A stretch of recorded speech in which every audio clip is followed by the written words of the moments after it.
So I think context is important with Jonathan Bender. It's the late 90s. We've had this fairly steady stream of successful players who've made the jump from high school directly to the NBA. Jermaine O'Neal, Kevin Garnett, Kobe, obviously. There's a guy from Picayune, Mississippi, and it's clear he has NBA-level talent. Here is this tremendous player who's going to be the next Kevin Garnett. Here's another one of these guys that can go right from high school to the NBA.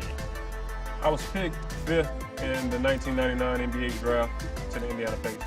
Coming from a very small town, never had anybody in my family that did anything outside of the norm. So I thought that I was set. That was a done deal. Not only me, but my whole family, everybody was set. His first couple of years, Jonathan Bender did not live up to the hype. Some of it was a function of injuries that plagued him his entire career. He struggled his first few years in the league, and he's very open about that. Around my 4th, 5th year, my knee was swollen. The doctor told me, look, we need to do a surgery immediately or you're going to have to come back in a few weeks. Basically sat down with the coach, sat down with my agent, and we decided to go ahead and take care of it now. It became a mental and physical game from that point on. About my 11th time of going back into rehab mode and coming back, going back into rehab mode and coming back, we thought it would be best just to walk away and take some time off. And that's when I decided to do it right around 2006. Here's this guy in his mid-20s. Basketball was going to be his life, and everyone expected him to be a huge star. And now this injury has sidelined him. He's been going in and out of rehab, and he started to think, what do I do now? I wasn't a seasoned investor. I was a basketball player.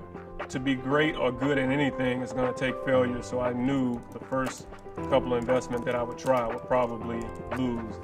Music company, tried that. I tried real estate. I was losing so much in the game of business. With me, it was more like, okay, I may need to go ahead and get myself prepared to go back, but I still have pain. Let's see if I can solve this problem. And that's when I decided to set out to develop a device that could help me and could assist me in that rehabilitation. He's been in and out of rehab. He doesn't have a medical degree, doesn't have much education outside of high school, but he's been to so many doctors and so many trainers, and he begins to have his epiphany, hey, I have an idea of how I might be able to develop a rehab product, and this is all a function of living it. My whole thought was quad reaction, glute reaction, while I was doing basketball-type movements. So if I have pressure on your core, I'm able to take pressure off your lower back. When I saw the way a person picked up their leg and put it down, I kind of drew it in my head. I drew these bands going down, and I said, okay, what can it wrap to? Thought about a shoe, thought about some sort of brace. So I was thinking of the pieces that I would need.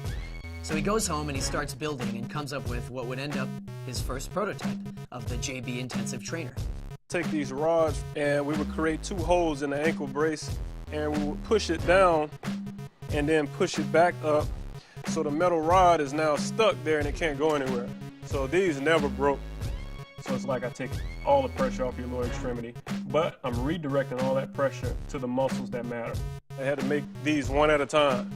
It took a little while, but I was able to get my point across.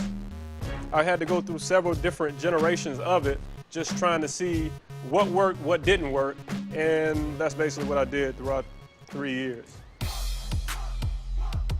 I was using it on myself, and as the months and years went by, I became a whole lot stronger, so I knew the effects it would have on someone with a knee problem.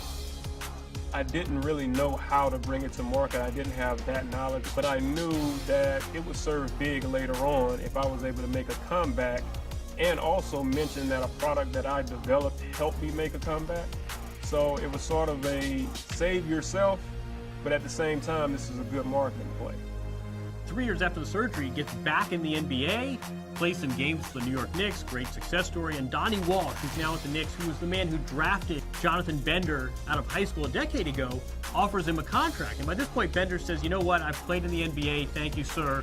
But really what's interested him more at this stage is getting back to his business, which is beginning to flourish. My goal in year 1 was to do $500,000. In the first week, we did about 50,000 in sales.